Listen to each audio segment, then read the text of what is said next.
Haleluya, puji Tuhan. Salam damai sejahtera di dalam cinta kasih daripada Bapa kita Tuhan Yesus Kristus. Pada Jumat malam hari ini, tanggal 16 Agustus 2024, kita berterima kasih, selalu berterima kasih kepada Tuhan. Sebab apa yang Tuhan kerjakan dalam hidup kita indah dan sempurna. Biar kita melangkah hari demi hari, melangkahlah bersama Yesus. Selalu minta pimpinan Roh Kudus, tuntun hidupku Bapa, supaya tangan Tuhan menyertai hari-hari hidup yang penuh dengan tantangan. Tapi yang menentukan kualitas hidup kita, apakah ada penyertaan Tuhan atau di luar penyertaan Tuhan. Kalau di luar penyertaan Tuhan, kita gagal, kita hancur binasa. Tapi kalau Tuhan bersama kita, kehidupan yang begitu indah, hidup berkemenangan di dalam Dia Yesus. Puji Tuhan, kita berterima kasih. Kita sudah menjalani di tengah-tengah bulan Agustus. Hari tanggal 16 Agustus, besok adalah Dirgahayu Republik Indonesia ke-79 tahun. Sama-sama kita berdoa dan doakan juga buat saya, karena tepat besok tanggal 17 Agustus saya juga ulang tahun, usia 68 tahun. Tolong Bapak Ibu yang mendengarkan firman renungan malam hari, tolong bantu dalam doa supaya Tuhan berikan kekuatan buat saya maju terus beritakan Injil, melayani pekerjaan Tuhan, dan kita sama-sama bergandengan tangan melayani pekerjaan Tuhan sampai kita berjumpa dengan Tuhan Yesus. Malam hari ini kita mau baca Kisah Rasul 18 ayat 1 sampai 17 tentang pelayanan Rasul Paulus di Korintus. Rasul Paulus sejak dipanggil Tuhan melayani pekerjaan Tuhan, tidak pernah berhenti. Dia terus maju melayani pekerjaan Tuhan karena Rasul Paulus cinta Tuhan Yesus. Demikian mari kita mencinta Tuhan. Aku mengasihi Engkau Yesus dengan segenap hatiku. Haleluya. Aku mengasihi Engkau Yesus dengan segenap jiwaku. Haleluya. Ku renungkan firman-Mu siang dan malam, ku pegang perintah-Mu dan ku lakukan. Kau tahu ya Tuhan, tujuan hidupku hanyalah untuk menyenangkan hati-Mu. Amin, haleluya. Aku mengasihi Engkau Yesus dengan segenap hatiku. Amin, haleluya. Aku mengasihi Engkau Yesus dengan segenap jiwaku. Amin, haleluya.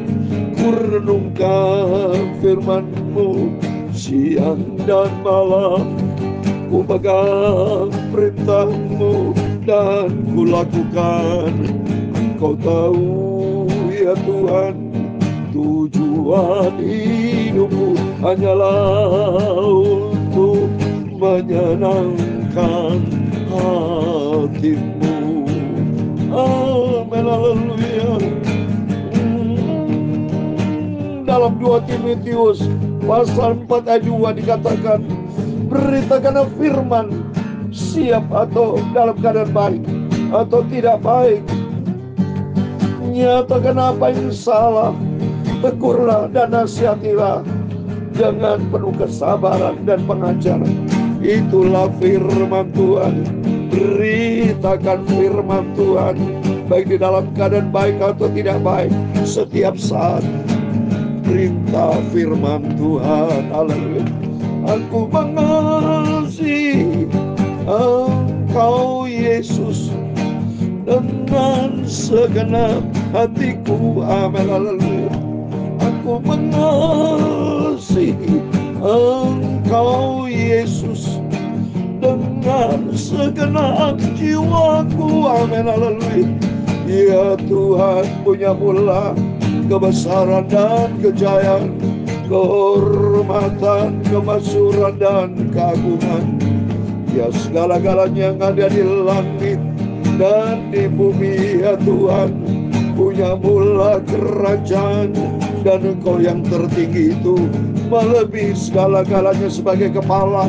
Sebab kekayaan dan kemuliaan itu semua berasal daripada-Mu, dan Engkau-lah yang berkuasa atas segala-galanya. Dalam tangan-Mu lah kekuatan dan kejayaan, dalam tangan-Mu lah kuasa membesarkan dan mengokohkan segala-galanya. Sekarang ya Allah kami bersyukur kepada-Mu dan memuji nama-Mu yang agung itu. Oh Tuhan Yesus, sucikanlah mulutku Bapa, hatiku dan pikiranku untuk firman-Mu Tuhan. Ampunilah semua dosa salahku Bapa, sucikanlah hidupku ya Tuhan Yesus. Aku cinta firman-Mu, aku mau setia dan taat berpegang kepada firman Tuhan Yesus. Segala puji, hormat, kebesaran, ketinggian, kemuliaan, keagungan, kesempurnaan, kekudusan, tempat tertinggi di atas segala-galanya hanya bagi Engkau Tuhan kami Yesus Kristus. Kami sudah berdoa mengucap syukur. Haleluya. Amin. Amin. Terpujilah nama Bapa kita Tuhan Yesus yang selalu setia menjaga, melindungi dan memberkati setiap kita. Dan sesuai dengan firman Tuhan dalam 2 Timotius pasal 4 ayat yang kedua dikatakan, beritakanlah firman, siap sedialah, baik atau tidak baik waktunya. Nyatakanlah apa yang salah, tegurlah dan nasihatilah dengan segala kesabaran dan pengajaran. Amin. Saya beritakan firman Tuhan pagi malam, karena sesuai firman Tuhan ini. Beritakan firman Tuhan, siap sedialah, baik atau tidak baik waktunya. Nyatakan apa yang salah, tegurlah dan nasihatilah dengan segala kesabaran dan pengajaran. Mari kita hari demi hari melangkahlah bersama firman Tuhan. Makin hari makin dibentuk kita, karakter kita, perilaku kita, tubuh, jiwa, dan roh kita, supaya kita menjadi serupa dengan Tuhan Yesus. Amin. Mari kita kembali kepada firman Tuhan. Tiap malam ini kita baca perjanjian baru, Bapak ya. Selalu besok pagi kita baca perjanjian lama, terus berurutan. Kemarin kita baca Kisah Rasul pasal 17 sudah berakhir. Sekarang Kisah Rasul pasal 18 ayat 1 sampai 17, pelayanan Rasul Paulus di Korintus. Demikian firman Tuhan. Kemudian Paulus meninggalkan Athena lalu pergi ke Korintus. Di Korintus ia berjumpa dengan seorang Yahudi bernama Aquila yang berasal dari Pontus. Ia baru datang dari Italia dengan Priscilla istrinya, karena Kaisar Claudius telah memerintahkan supaya semua orang Yahudi meninggalkan Roma. Paulus singgah ke rumah mereka. Nah, di sini ada kota Korintus, saudara ya. Kalau kita lihat Korintus, kota ini terletak di daratan yang memisahkan Laut Hitam ya dan Laut Adriatik. Pada masa Paulus, Korintus itu adalah tempat di mana ada pertemuan berbagai macam budaya. Korintus ini maju loh, saudara. Ya, kota memiliki teater-teater, pasar-pasar, kuil-kuil, dan sebenarnya agama misteri sana. Ya, jadi Yahudi semua di sana macam-macam, saudara. Tapi banyak dosa di Korintus ini, saudara. Kota juga memiliki semacam pusat penyembahan bagi Asclepius, dewa penyembahan, saudara. Jadi di sini itu banyak dosa, saudara. Maka Tuhan izinkan pakai Rasul Paulus untuk memberitakan berita firman Tuhan, ya, supaya banyak orang bertobat. Dikatakan di situ ada Kaisar Claudius itu mengusir banyak orang Yahudi dan orang Kristen keluar dari Roma, saudara. Karena mereka berdebat satu sama lain ya, tentang siapa yang akan menjadi bagian dari umat Allah. Jadi mereka berdebatan ya. Jadi Kaisar Claudius itu tidak suka ya. Dia diperintahkan supaya semua orang Yahudi meninggalkan Roma ya. Dan ayat ketiga, dan karena mereka itu melakukan pekerjaan yang sama, ia tinggal bersama-sama mereka. Mereka bekerja bersama-sama karena mereka sama-sama tukang kemah ya. Kalau kita lihat tukang kemah ya, tukang kemah itu kemah pada masa Rasul Paulus ya, seringkali dibuat dari kulit, saudara ya. Jadi kulit, jadi tukang kemah kulitnya dibuat seperti buat tenda. Jadi saya kira ini berkaitan sama teknik, saudara ya. Jadi Rasul Paulus ternyata dia harus seorang pekerja yang profesional, ya. Jadi dipakai Tuhan menjadi hamba Tuhan, vertikalnya sudah menjadi hamba Tuhan, horizontalnya dia seorang profesional, ya. Dan setiap hari Sabat Paulus berbicara dalam rumah ibadat dan berusaha meyakinkan orang-orang Yahudi dan orang Yunani. Paulus ini kan memang orang Yahudi, sudah. Dia terbeban untuk menginjil, beritakan firman Tuhan kepada orang Yahudi. Karena orang Yahudi banyak keras kepala, sudah. Saya sendiri kalau ketemu orang Yahudi di Israel, saya disebut orang gila, sudah, crazy, ya, Kristen dia bilang, Kristen crazy, ya, karena dia bilang Yesus itu nabi biasa. Coba dia tidak tahu bahwa Yesus adalah Tuhan juru selamat. Keras kepala memang dari dulu bangsa Yahudi, bangsa Israel itu kurang suka keras kepala, sudah. Jadi Rasul Paulus dipakai Tuhan untuk menginjil orang Yahudi supaya percaya kepada Tuhan Yesus, ya. Ketika Silas dan Timotius datang dari Makedonia, Paulus dengan sepenuhnya dapat memberitakan firman di mana ia memberikan kesaksian kepada orang Yahudi bahwa Yesus adalah Mesias. Ini karena mereka tidak percaya kepada Yesus, ya, dia menantikan Mesias, dianggap belum datang, ya. Maka kalau pergi ke tembok ratapan Israel, mereka berdoa menanti apa? Menanti Mesias. Padahal Yesus adalah Mesias, dia juru selamat. Tapi suatu hari kelak bangsa pasti bertobat, saudara. Ya, itu janji firman Tuhan. Ayat yang ke-6, tapi ketika orang-orang itu mengusir dia dan menghujat, ia mengebaskan debu dari pakaiannya dan berkata kepada mereka, biarlah darahmu tertumpah ke atas kepalamu sendiri. Aku bersih, tidak bersalah. Mulai dari sekarang aku akan pergi kepada bangsa-bangsa lain. Ya, ini Rasul Paulus, saudara, ya. Maka keluar ia dari situ, lalu datang ke rumah seorang bernama Titus Justus yang beribadah kepada Allah dan yang rumahnya berdampingan dengan rumah ibadat. Tapi Krispus, kepala rumah ibadat itu, menjadi percaya kepada Tuhan bersama dengan sisi rumahnya. Dan banyak dari orang-orang Korintus yang mendengarkan pemberitaan Paulus menjadi percaya dan memberi mereka dibaptis. Amin. Luar biasa. Rasul Paulus dipakai Tuhan dengan segala hikmat dan urapan sehingga banyak jiwa-jiwa dimenangkan. Karena itu menjadi kerinduan dari Tuhan. Dipilihnya Paulus supaya berdampak bagi orang-orang, supaya banyak jiwa-jiwa diselamatkan. Demikian juga kehidupan kita.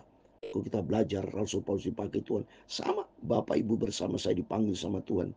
Ya, mumpung Tuhan Yesus belum datang, saudara, mari kita mau pergunakan setiap kesempatan untuk menginjil, memberitakan kabar tentang Tuhan Yesus seperti Rasul Paulus, supaya banyak jiwa-jiwa tersesat diselamatkan dalam nama Yesus, ya. Ayat 9, pada suatu malam berfirman Tuhan kepada Paulus di dalam suatu penglihatan, jangan takut, teruslah memberitakan firman dan jangan diam. Ini firman Allah buat saya, buat Bapak Ibu, beritakan firman terus, jangan pernah diam. Karena supaya banyak jiwa-jiwa dimenangkan, diselamatkan. Karena dunia sudah gelap, dunia sudah kotor. Sama apa peristiwa yang terjadi Korintus, peristiwa terjadi juga di sini, saudara. Ya, di dunia ini banyak masalah. Maka Tuhan mau pakai setiap Bapak Ibu bersama saya.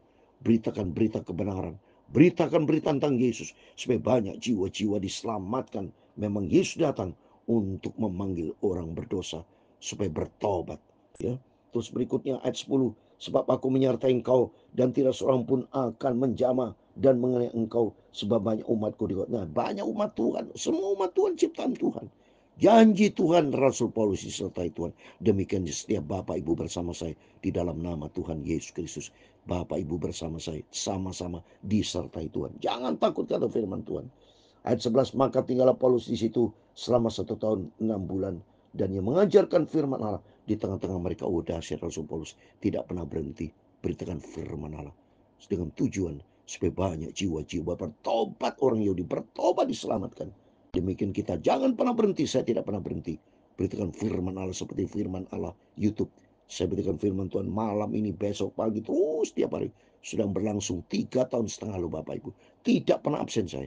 Itu semua karena kuasa Roh Kudus. Itu semua karena perkenanan Tuhan. Ada penyertaan Tuhan. Kalau bukan disertai Roh Tuhan, nggak bisa, nggak kuat, saudara. Ya. Akan tapi setelah Galio menjadi gubernur di Akaya, bangkitlah orang-orang Yahudi bersama Malan Paulus, lalu membawa dia ke depan pengadilan. Kata mereka, ia ini berusaha meyakinkan orang untuk beribadah kepada Allah dengan jalan yang bertentangan dengan hukum. Terbanyak tantangan. Melain pekerjaan tidak mudah. Banyak tantangan. Tapi jangan takut. Yesus sudah tadi berfirman kan, jangan takut, terus beritakan Injil, karena Tuhan menyertai.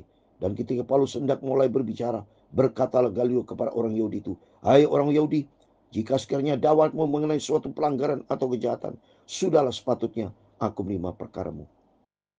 Tapi kalau hal itu adalah perselisihan tentang perkataan atau nama atau hukum yang berlaku di antara kamu, maka hendaklah kamu sendiri mengurusnya. Aku tidak rela menjadi hakim atas perkara demikian. Nah, ini sudah jalannya Tuhan, ya, tidak menjadi hakim mereka. Lalu ia mengusir mereka dari ruang pengadilan. Ayat 17 yang terakhir. Maka orang itu semua menyerbu Sostenes kepala rumah ibadat, lalu memukulnya di depan pengadilan itu. Tapi Galius sama sekali tidak menghormati hal itu. Dalam nama Tuhan, setiap kita semua diberkati Tuhan. Mari kita mendapat kekuatan itu. Beritakan Injil. Beritakan tentang kebenaran. Mungkin di antara Bapak, Ibu, teman, sahabat, saudara yang belum terima Yesus. Beritakan tentang Yesus Kristus. Mumpung kesempatan masih ada. Kedatangan Tuhan sudah tidak lama lagi. Biar kita semakin giat maju melayani pekerjaan Tuhan. Beritakan tentang Yesus Kristus. Seperti Rasul Paulus. Sehingga banyak jiwa-jiwa percaya kepada Tuhan Yesus. Dan katakanlah, aku mengasihi Engkau Yesus dengan segenap hatiku. Amin, haleluya. Aku mengasihi Engkau Yesus dengan segenap jiwaku. Amin, haleluya. Ku renungkan firman-Mu siang dan malam, ku pegang perintah-Mu dan ku lakukan. Kau tahu ya Tuhan, tujuan hidupku hanyalah untuk menyenangkan hati-Mu. Amin. Tuhan memberkati Engkau dan melindungi Engkau. Tuhan menyinari Engkau dengan wajah-Nya dan memberi Engkau kasih karunia. Tuhan menghadapkan wajah-Nya kepadamu dan memberi Engkau damai sejahtera. Haleluya. Bapa kami yang di surga, dikuduskan nama-Mu, datanglah kerajaan-Mu, jadilah kehendak-Mu di bumi seperti di surga. Berikanlah kami pada hari ini makanan kami yang secukupnya, dan ampunilah kami akan kesalahan kami, seperti kami juga mengampuni orang yang bersalah kepada kami. Dan janganlah membawa kami ke dalam pencobaan, tetapi lepaskanlah kami daripada yang jahat. Karena Engkau-lah yang mempunyai kerajaan dan kuasa dan kemuliaan sampai selama-lamanya. Amin. Sebelum berbaring tidur, berjaga dan berdoa melalui firman Tuhan malam hari, memberikan kekuatan buat kita supaya terus kita beritakan Injil, beritakan keselamatan. Karena janji Tuhan, jangan takut. Ayat yang ke-9, terus beritakan firman, jangan diam, karena Tuhan Yesus menyertai kita. Ayat 10, sebab aku menyertai engkau, dan tidak seorang pun yang akan menjamah dan mengenai kita. Sebab banyak umatku, banyak jiwa-jiwa yang belum percaya Yesus. Tuhan mau pakai setiap Bapak Ibu, setiap kita menjadi alat untuk kemuliaan Tuhan, supaya banyak jiwa-jiwa diselamatkan. Amin. Percaya Tuhan Yesus bersama kita. Immanuel. Amin. Haleluya. Puji Tuhan.